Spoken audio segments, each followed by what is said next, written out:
ரூபாய் விற்று கொண்டிருந்தது, இப்பொழுது 4000 ரூபாய்க்கு வந்துட்டு.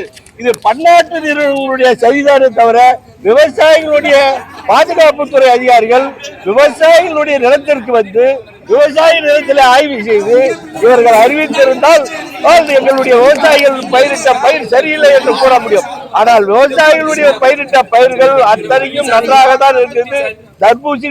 தர்பூசணியோ கரும்பு ஜூஸ் விற்கிறதால கோக் பெப்சி கம்பெனிகளுடைய கூல்ட்ரிங்க்ஸ் விற்கல, பை ஒன் பை கெட்டு நிலைமைக்கு வந்துட்டாங்க.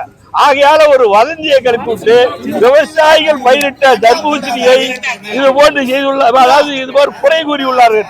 இந்த உணவு பாதுகாப்புத்துறை அதிகாரிகள் நேரடியாக எங்களுடைய நிலங்களுக்கு வந்து வேளாண் துறை அதிகாரிகள் மூலமும் அனைவரும் விவசாயிகளும் வைத்துக் கொண்டு ஆய்வு செய்யுங்கள். ஆய்வு செய்து அதிலே விஷம் கலந்து இருந்தால் நீங்கள் கூறுவதை நாங்கள் ஏற்றுக்கொள்கிறோம்.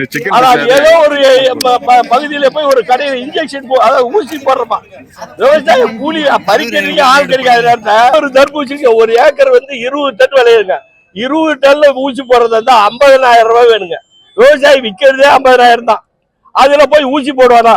அதை ஊசி போட்டு வச்சா மறுநாள் அழுவிடும், அந்த தர்பூசணியே இருக்காது. இப்படிப்பட்ட சூழ்நிலையில எங்க விவசாயிகளுடைய வாழ்வாதாரமே இந்த மாவட்டத்தில் பாதித்து விட்டது.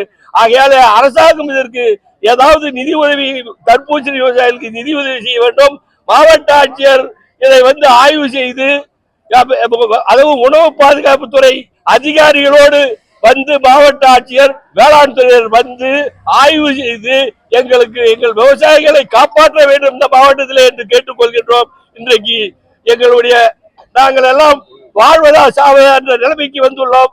ஆகவே தயவு செய்து மாவட்ட அதிகாரிகள் அனைவரும் எங்கள் நிலங்களுக்கு வந்து ஆய்வு செய்து உங்களுடைய எதை கூறுங்கள், நாங்கள் ஏற்றுக்கொள்கிறோம்.